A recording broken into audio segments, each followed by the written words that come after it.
From Hollywood, it's time now for... Johnny Dollar. This is Tom Bates. Oh, how are you? Dr. Praley just called me, Mr. Dollar. He says you've been threatening him. Oh, I wouldn't call it a threat, Mr. Bates. I simply told him that if he won't let me question Miss Parker, then I'll have to get a court order to do it anyway. Well, as acting county attorney here, I think I could block that order, Mr. Dollar. Maybe, but I doubt if it would be a very smart move. Now, you look here. She's in no shape to answer questions. She's under doctor's care. It's been 5 days now since the shooting. She's still very upset, nervous. She might say things that could be misconstrued, that she didn't mean. Oh, what things? How would I know? I just thought you might. Since you've already questioned her once, right after she killed her father. Wasn't she upset then? Did she say anything you misconstrued? I'm warning you, Dollar. And I'm warning you. I'm going to talk to that girl one way or another.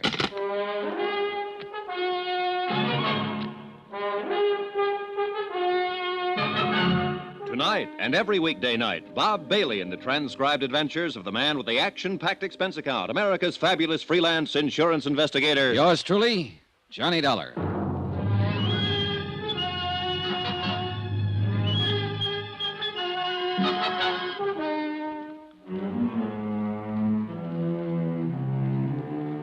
From Special Investigator Johnny Dollar, location Green Pass, Virginia, to the Home Office, Surety Mutual Insurance Limited, Hartford, Connecticut. Assignment, the Cui Bono matter. Cui Bono, Latin for who benefits. Item 8, $1. Transportation out to Sammy Drake's Happy Hollow Roadhouse on the highway north of town. On the way there, I thought over what I'd learned so far, and I realized it wasn't much. On the face of it, the thing was simple enough, no mystery at all. 5 nights ago, Dan Parker, the local county attorney, had returned from a business trip and entered his sleeping house. His adopted daughter, Luann, mistaking him for a prowler, had shot him to death in the darkness. There it was, an accident, pure and simple. The coroner said so, the sheriff agreed, and the whole town was determined to keep it that way. But I still couldn't buy it quite that easily. Not when there was a $100,000 life insurance policy payable to Luann Parker, the girl who'd pulled the trigger. Maybe I'd find some answers at the roadhouse.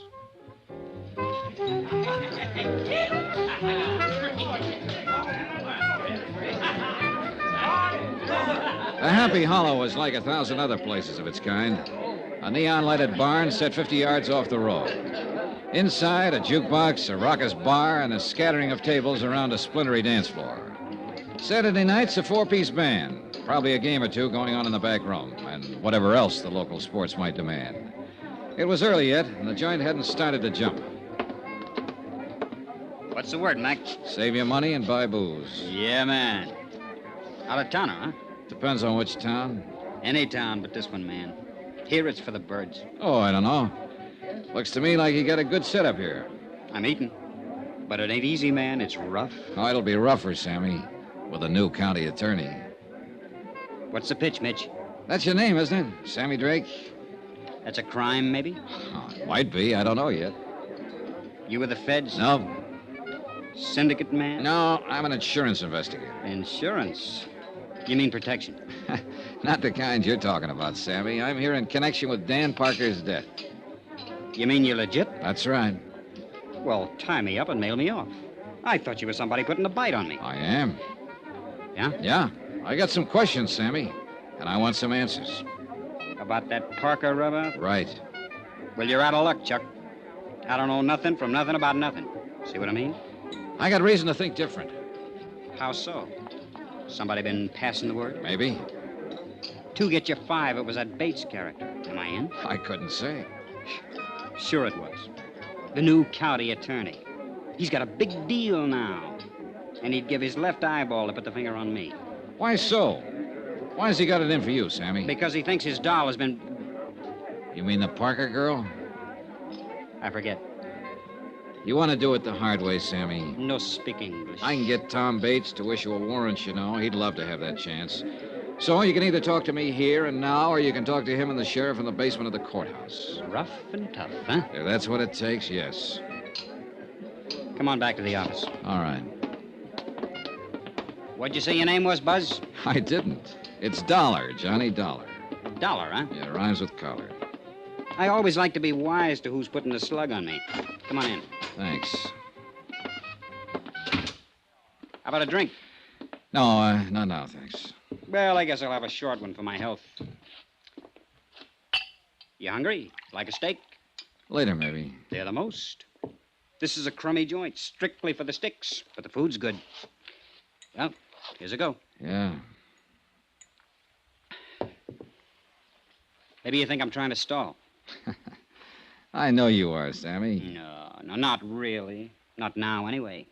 Because when I stop and think about it, I can't see where I got anything to worry about. You see what I mean? You haven't, unless you had something to do with Dan Parker's death. Now, let's relax, Max. The way I get the word, nobody had anything to do with it except that doll. Could be. Could be nothing. Did she blast him or didn't she? Apparently she did.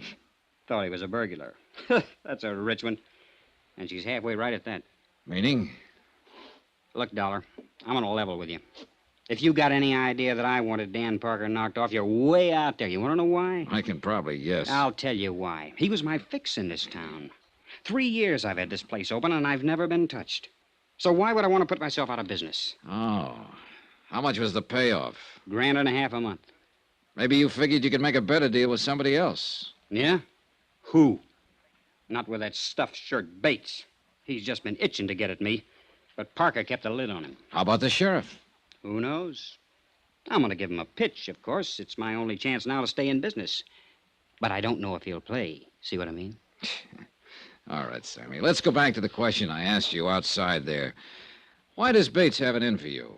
Because he's got the drooling goose for that Parker kid. And he didn't like it much when she kept hanging around me. How'd you feel about it? You want the truth? I didn't like it much either. Why not? She was too wired up and spoiled. Used to getting her own way. Oh, this town's treated her like a queen or something. She figured she could do as she pleased. Well, that don't go in a joint like this. What do you mean? Well, these lads come in here, get a few shots under their belt. Dame like that starts to mean trouble. I didn't want her hanging around. I had a good thing going here, and I wasn't about to get it loused up. But it was no use. I couldn't keep her out. What did her father think about it? He didn't like the idea, but he couldn't do much about it. She got her own way with him, the same as with everybody else. Except when she wanted to go to New York. Well, nobody can win them all. I understand you put that idea in her head, Sammy. Then you better take a different understanding. Yeah? Yeah. She was bugged up on that idea before I ever met her. That's why she started coming in here. She wanted me to put her hep on how it was in the big, wild city. She wanted to know how to get in. What was the names of all the spots, including the rough ones? How the rackets worked. How would I know how the rackets work? I didn't say a word, Sammy. You know something? In some ways, that kid's as smart as a mink. But underneath, she's a regular hick, just like the rest of them around here. She thinks that stuff is glamour, the big time, hot stuff. And she was busting her braces to get at it. Even this place, this crummy clip joint. To her, it was wicked and exciting.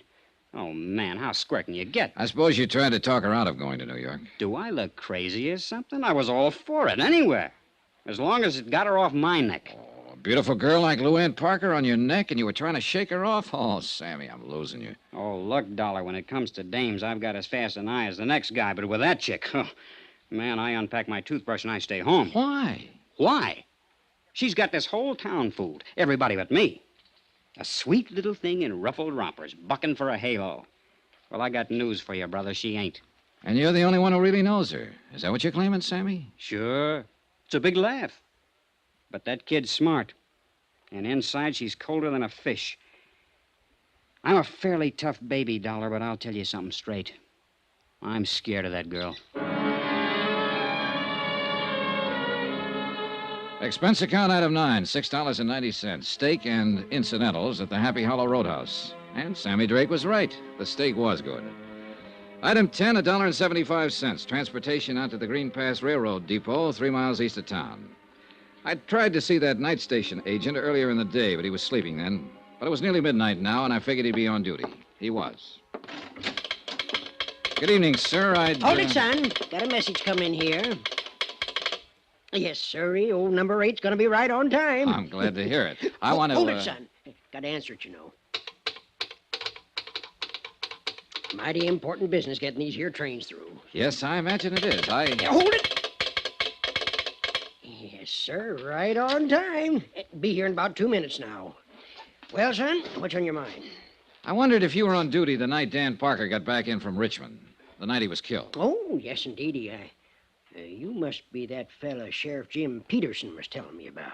That fella from the insurance company. Yes, that's right. Well, then I guess it's all right to talk to you. Leastwise, that's what Jim said. Nice of him. It's a mighty terrible thing. A downright tragedy for that poor motherless girl. Making a mistake like that, shooting her own father. Yeah, rough deal. Did you notice Mr. Parker when he got off the train that night? Why, of course I did. I always notice anybody getting off. It's part of my job, son. Yeah, well, It was right about this same time of night. He come in on number 8, the same one that's due in now. Did you talk with him? Of course I talked with him. I know Dan Parker since we was both pups. he said, "Hi, Willie." I said, "Fine." And he said, "How's the family?" And I said, "Fine." And he said, "Well, we talked. We had to talk more, too, but there's some fellow with him." Oh, Well, I didn't know that. I reckon it was just some passenger he'd struck up the time of day with. Dan was all...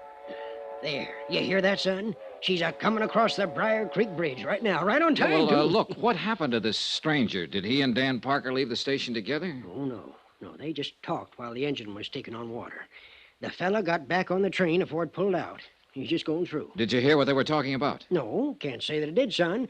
Most likely didn't amount to nothing, though. No, I suppose not. By golly, I did hear one thing. Oh, what? Just when the train was starting up, the fella leaned out and yelled, "Thanks a lot, I'll be seeing you." Dan just grinned, waved back, and went on down the platform to the telephone booth. You, don't know what he meant by that remark. Oh, nothing, more than likely. Just one of them things you say, you know. But that's life for you, because he won't be seeing him after all. See, she's coming around the bend there, son. I gotta get the mail sack out. You got any more questions, you're gonna have to ask him on a run. The mail's got to get through. Oh, I wouldn't think of stopping it. Hey, look, you said Dan Parker made a call from that telephone booth over there. You know who he talked to? Nobody, son. What do you mean? Why, he come back and said he had a busy signal. I guess he'd have to walk home. And that's what he done. That was his mistake. That was one of them anyway.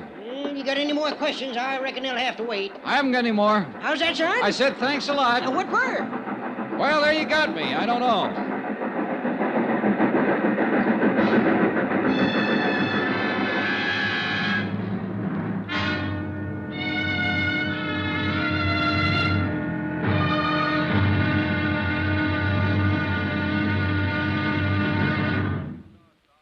Now, here's our star to tell you about tomorrow's intriguing episode of this week's story. Tomorrow, a tense interview, a subtle attack by a shrewd and dangerous opponent, and complete surrender.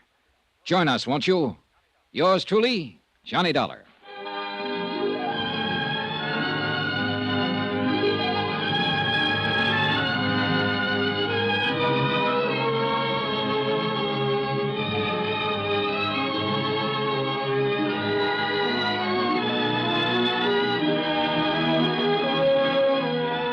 Yours truly, Johnny Dollar, starring Bob Bailey, is transcribed in Hollywood. Written by Les Crutchfield, it is produced and directed by Jack Johnstone.